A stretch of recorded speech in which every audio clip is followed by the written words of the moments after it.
ओम श्री गणेशाय नमः। जय श्रीमन्नारायण, जय आदिशक्ति माता। दोस्तों, हमारे चैनल पर श्रीमद् भगवत गीता के अनमोल विचारों को सुनते हैं। तो दोस्तों, वीडियो को लाइक और चैनल को सब्सक्राइब जरूर करना। दोस्तों, श्रीमद् भगवत गीता यह पवित्र ग्रंथ सदियों से लोगों को जीवन का सही मतलब, उद्देश्य और कर्म का ज्ञान देकर अपने जीवन में उन्हें सही राह दिखाने में सफल रहा है। दोस्तों, आपकी ज़िंदगी में जो भी समस्या है, आप श्रीमद् भगवत गीता के यह 22 बातें ठीक से सुन समझ लीजिए। आपकी हर इच्छा पूरी होगी, हर मुश्किल आसान होगा और आपका हर दुख दूर होगा। तो दोस्तों, आज इस दिव्य संदेश को सुनने से पहले कृपया कमेंट करें, जय श्रीमन्नारायण, जय श्री राधे। दोस्तों, इस आध्यात्मिक यात्रा को और भी सुखमय बनाएगा यदि आप हमारे चैनल को अभी सब्सक्राइब नहीं किया है तो अभी कर लें और घंटी को दबाएं ताकि हम हर भक्ति वीडियो आपके तक पहुंचा सकें। दोस्तों, भगवान श्री कृष्ण द्वारा 22 महत्वपूर्ण विचारों के लिए आपके लिए लाए हैं ताकि आपके वर्तमान और भविष्य के सभी दुखों और कष्टों का निवारण करने में आपकी मदद कर सके। गीता का यह ज्ञान अमृत से भरा है जो इंसान को मरे हुए मन और जीवन में एक नई जान डाल देता है। दोस्तों, यह गारंटी है, यह बात कह सकती हूँ कि जो कोई भी इन 22 बातों को ध्यान से पूरा वीडियो को अंत तक सुनेंगे, उसे अपनी हर समस्या का हल मिल जाएगा, उसे वह सब कुछ मिल जाएगा जो वह पाना चाहता है। तो दोस्तों, इसलिए वीडियो में एक भी विचार को मिस मत करना और वीडियो को पूरा अंत तक जरूर सुनिए। तो चलिए शुरू करते हैं। श्रीमद् भगवत गीता का पहला उपदेश।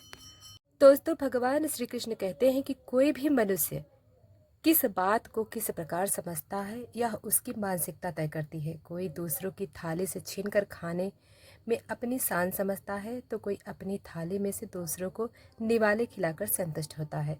तो दोस्तों, सारा खेल संस्कारों, समझ और मानसिकता का है। लेकिन एक बात तो तय है, भगवत गीता सार पढ़ना या सुनना चाहिए। कुरुक्षेत्र के युद्ध में मैदान में महाभारत के भीषण युद्ध के प्रारंभ में अर्जुन अपने चारों ओर अपने परिवार के सदस्यों, भाइयों, दोस्तों और गुरुजनों को युद्ध के मैदान में युद्ध की इच्छा से आया देखकर घबरा जाता है। वह निराश और हताश हो जाता है। बहुत दुखी होकर वह श्री कृष्ण के सामने अपनी पीड़ा और दुविधा व्यक्त करता है। अर्जुन कहता है, हे केशव, मैं यह युद्ध कैसे लड़ सकता हूँ? इस रणभूमि में युद्ध के लिए एकत्र यहाँ सभी मेरे अपने हैं।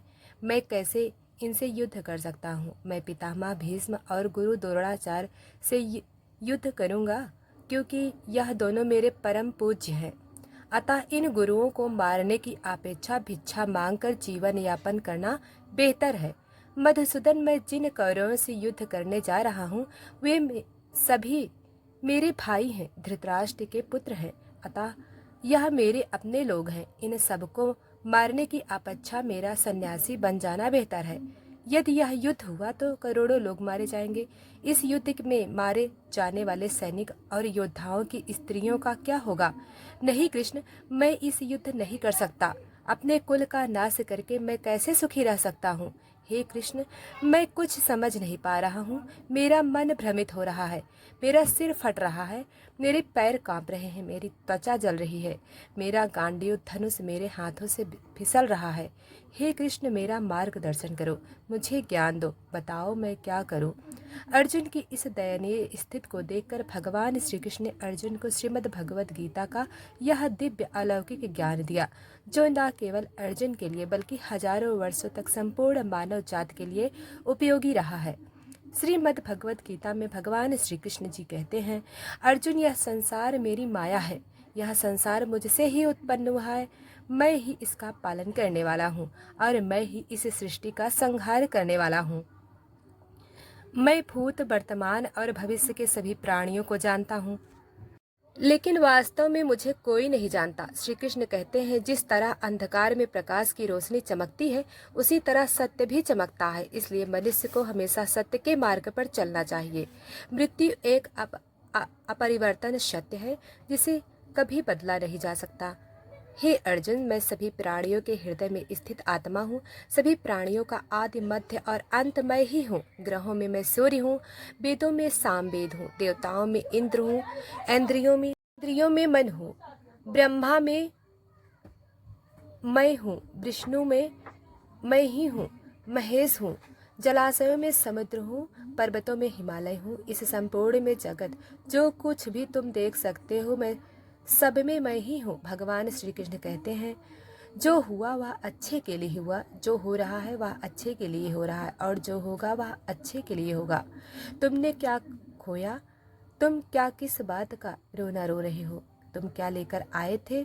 तुमने क्या खोया? तुमने क्या बनाया? तुमने क्या नष्ट किया? जो लिया यहीं से लिया, दोस्तों। भगवान श्री कृष्ण कहते हैं, ईश्वर की महिमा का ज्ञान स्वयं ईश्वर का ही होता है, क्योंकि किसी भी इंसान के पास ऐसे शब्द नहीं है जिन शब्दों से वह ईश्वर की महिमा का बखान कर सके। वह शब्द ही नहीं जो ईश्वर के गुणों के बारे में, ईश्वर के ज्ञान के बारे में सब कुछ बता सके। इसलिए जो कहता है न कि ईश्वर के यह गुण है, वह इंसान भी आधी अधूरी बात कह रहा है, जिसको कोई नहीं जान सका पूरी तरह से। वह ही ईश्वर है। श्री कृष्ण की लीला देखो। बचपन में माखन चुराकर खाने वाला एक ग्वाला महाभारत का युद्ध जिता देता है। ऐसा ज्ञान दे देते हैं श्री कृष्ण, जिसे लोग भागवत गीता के नाम से जानते हैं। कल्पना कीजिए, आपके जीवन में हर समस्या हल पहले से मौजूद है। हर संघर्ष, हर दर्द, हर असफलता का जवाब है, लेकिन हम इन उत्तरों को ढूंढने के लिए इधर उधर भटकते रहते हैं। क्या होगा अगर मैं कहूँ कि इन सभी समस्याओं का हल 5000 साल पहले ही बता दिया गया है? जी हाँ, भगवान श्री कृष्ण कहते हैं, भगवत गीता में जीवन के हर पहलू पर ऐसी अमूल्य शिक्षाएं दी हैं जो अगर आप समझ ले तो आपका जीवन पूरी तरह बदल सकता है। हम बेहतर डिसीजन ले पाएंगे, बेहतर मेहनत कर पाएंगे, शांत रह पाएंगे, थिंकिंग और निगेटिव थिंकिंग को दूर कर पाएंगे। दोस्तों, आज हम भगवान श्री कृष्ण की यह 10 सबसे शक्तिशाली शिक्षाओं को समझेंगे। वह ज्ञान जो आपको डर, असफलता और भ्रम से मुक्त कर सकता है, जो आपको सच्ची सफलता और शांति की ओर ले जाएगा। जिसने भगवान श्री कृष्ण से यह 10 बातें सीख ली, क्योंकि यह वही श्री कृष्ण की लीला है, उसका ज्ञान है, जिसने अर्जुन जैसे योद्धा को मोह में पड़े हुए थे, अर्जुन जैसे योद्धा को मोह से बाहर निकालकर उसको उसके कर्तव्यों का पाठ पढ़ाकर महाभारत का सबसे बड़ा हीरो और सबसे बेस्ट फाइटर बना दिया। दोस्तों, सिर्फ श्लोक नहीं बल्कि जीवन के सिद्धांत हैं। दोस्तों, कर्मण्येवाधिकारस्ते मा फलेषु कदाचन मा कर्म फल हेतुभू माते सगो स्वकर्मण। दोस्तों, इसका मतलब अपने कर्म पर ध्यान दो, फल की चिंता मत करो। दोस्तों, हम केवल अपने कर्म पर नियंत्रण रख सकते हैं, उसके फल पर नहीं। जब हम परिणाम की चिंता छोड़कर सिर्फ कार्य पर ध्यान देते हैं तो हमारी सफलता निश्चित हो जाती है। भगवान श्री कृष्ण कहते हैं, जिस मनुष्य के पास सब्र की ताकत ना हो, उस मनुष्य की ताकत का कोई मुकाबला नहीं कर सकता। भगवान विष्णु ने श्री कृष्ण के रूप में अवतार लिया था। उसे समय कंस का आतंक था। श्री कृष्ण ने कंस का वध कर दिया। इसके बाद पांडवों और कौरवों के बीच युद्ध में पांडवों का मार्गदर्शन भी किया। अर्जुन को गीता का उपदेश दिया, अर्जुन को कर्म का महत्व समझाया। श्री कृष्णा के जीवन में हमें कर्म करते रहने की सीख लेना चाहिए। कैसी भी परिस्थिति हो, जब तक आप जीवित हैं, ना हर स्थिति का सामना करना और उसके अनुसार काम करना, यह आपको आना चाहिए। आपका कर्म ही आपको सही रास्ते पर ला सकता है। हाथ पर हाथ धरे बैठने से आपको मंजिल नहीं मिलने वाली। श्री कृष्ण ने गीता में कहा है, मैं किसी का भाग्य नहीं बनाता, हर कोई अपना भाग्य खुद ही बनाता है। आज आप जो कर्म कर रहे हो, ना उसका फल कल आपको प्राप्त होगा, और आज जो आपके पास है वह आपके पहले किए गए कर्मों का फल है। अगर मंजिल तक पहुंचने में वक्त भी लग जाए ना, तो धैर्य कभी नहीं छोड़ना चाहिए। अपनी कैपेसिटी के हिसाब से प्रयास जरूर करना चाहिए। आपका धैर्य आपकी मेहनत के हिसाब से काम करता है। नंबर 2, सीख नंबर 2, दूसरा योगस्था कुरु कर्माणि संगम तक्वा धनंजय सिद्धि सिद्धि समो भूत्वा तम त्वम योग उच्च। दोस्तों, भगवान श्री कृष्ण कहते हैं कि सच्चा योगी वही होता है जो सफलता और असफलता को समान मानो। जीवन में हर स्थिति को समान रूप से स्वीकार करना ही सच्चा योग है। सफलता असफलता, लाभ हानि, सुख दुख को संभव से देखने वाला ही सच्चा योगी है। भगवान श्री कृष्ण कहते हैं, हे अर्जुन, जो व्यक्ति सफलता और असफलता में समान रहता है वही सच्चा योगी है। जीवन में उतार चढ़ाव आते रहेंगे, लेकिन जो व्यक्ति हर परिस्थिति में स्थिर रहता है वही असली विजेता है।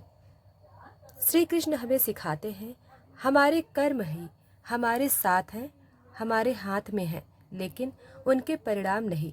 इसलिए जो भी करो पूरे मन और निष्ठा से करो, फिर चाहे सफलता मिले या असफलता, दोनों को प्रसाद की तरह स्वीकार करो। सच्चा योगी वही है जो ना खुशी में उछलता है ना दुख में टूटता है, बल्कि हर परिस्थिति में धैर्य और संतुलन बनाए रखता है। दोस्तों, भगवान श्री कृष्ण से सीखने चाहिए। विहाय का मान्य सुरमा पुमा चरिति न हस्य निर्मम संस्कार सा शांति मधि गच्छति। दोस्तों, भगवान श्री कृष्ण कहते हैं कि भय और चिंता को छोड़ो, यह केवल भ्रम है। जो व्यक्ति मोह, अहंकार और इच्छाओं को त्याग देता है वही सच्ची शांति प्राप्त करता है। डर और चिंता केवल हमारे मन की कल्पनाएं हैं, वास्तविकता नहीं। भगवान श्री कृष्ण कहते हैं कि डर और गुस्सा हमारे सबसे बड़े दुश्मन हैं। जब तक यह हमारे अंदर मौजूद है, हम कभी भी शांति, सफलता और सच्चे आनंद को प्राप्त नहीं कर सकते। डर और क्रोध हमें गुलाम बनाते हैं।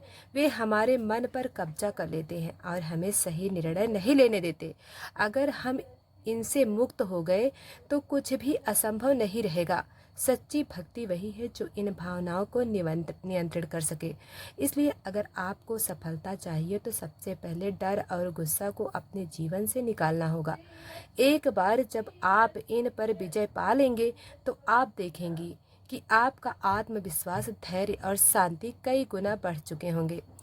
याद रखो, शेर कभी डरता नहीं। भगवान श्री कृष्ण कहते हैं, भक्त कभी हारते नहीं।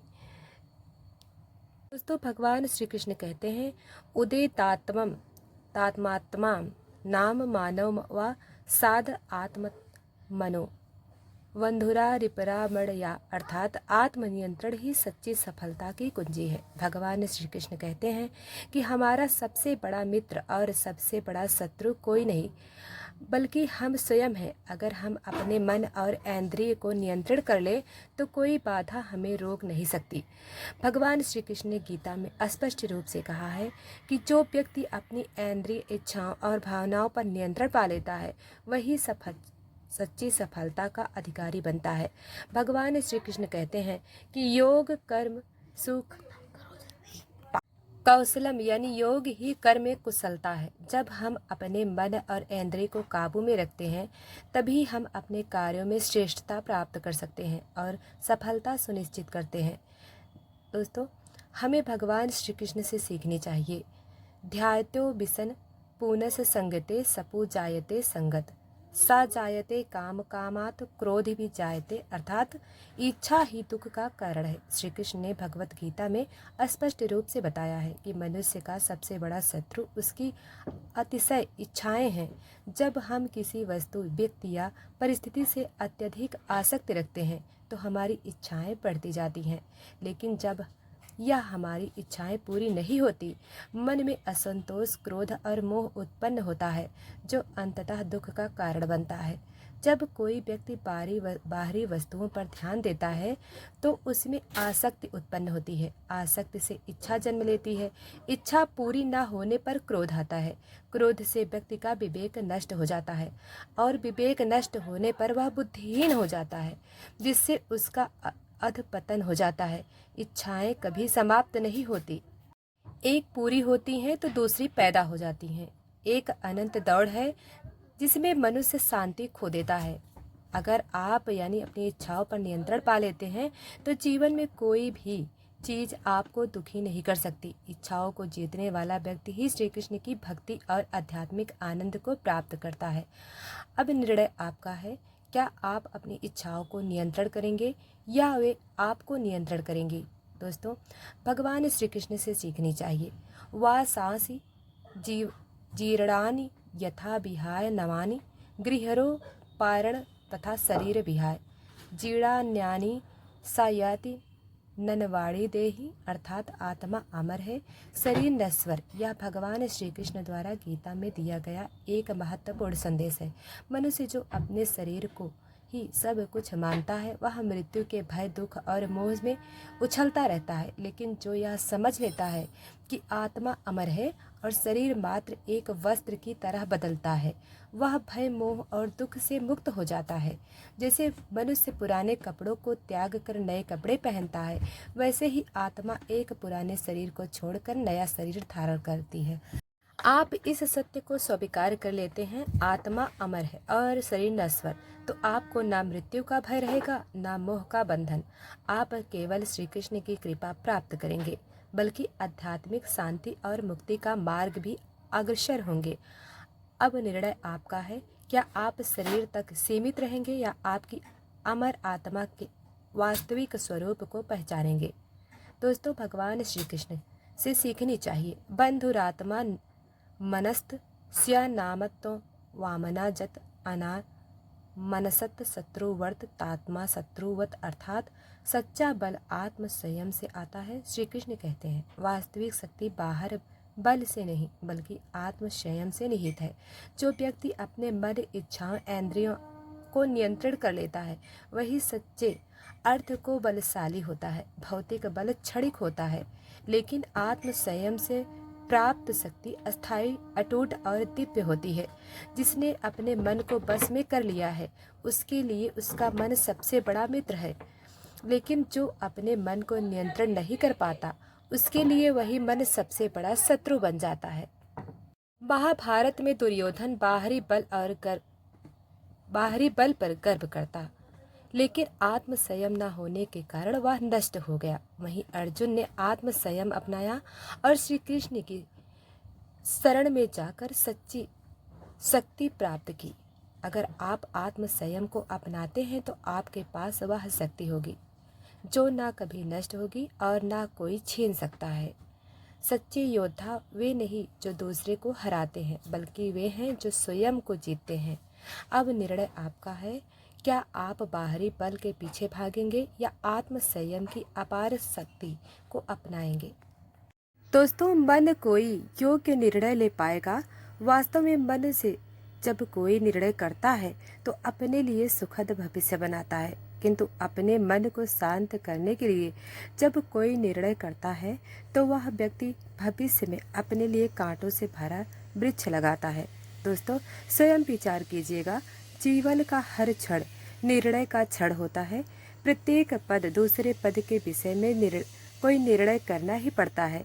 कोई निर्णय अपना प्रभाव छोड़ जाता है। आज के गए निर्णय भविष्य में सुख अथवा दुख निर्मित करते हैं, न केवल अपने परिवार के लिए भी, आने वाली पीढ़ियों के लिए भी। जब कोई दुविधा सामने आती है तो मन व्याकुल हो जाता है, अनिश्चित से भर जाता है। निर्णय का वो क्षण युद्ध बन जाता है। जब मन बन जाता है युद्ध भूमि, अधिकतर निर्णय हम दुविधा का उपाय करने के लिए नहीं, केवल मन को शांत करने के लिए लेते हैं। क्या कोई दौड़ते हुए भोजन कर सकता है? नहीं। तो क्या युद्ध से जूझता हुआ मन कोई योग्य निर्णय ले पाएगा? वास्तव में शांत मन से जब कोई निर्णय करता है तो वह अपने लिए सुखद भविष्य बनाता है, किंतु अपने मन को शांत करने के लिए जब कोई निर्णय करता है तो वह व्यक्ति भविष्य में अपने लिए कांटों भरा वृक्ष लगाता है। स्वयं विचार कीजिएगा। भगवान श्री कृष्ण कहते हैं, निर्णय के क्षण में हम सदा ही किसी अन्य के सुझाव, सूचना, मंत्रणा या परामर्श को आधार बनाते हैं और हमारे भविष्य का आधार हमारे जीवन के लिए गए निर्णय ऊपर होता है। तो क्या हमारा भविष्य किसी अन्य के परामर्श, किसी अन्य के सुझाव का फल है? क्या हमारा संपूर्ण जीवन किसी अन्य की बुद्धि का परिणाम? क्या हमने कभी विचार किया है? सबका अनुभव है कि भिन्न भिन्न लोग एक ही परिस्थिति में भिन्न भिन्न परामर्श देते हैं। दोस्तों, यह वीडियो आपको पसंद आई हो तो वीडियो को लाइक और चैनल को सब्सक्राइब करें। धन्यवाद।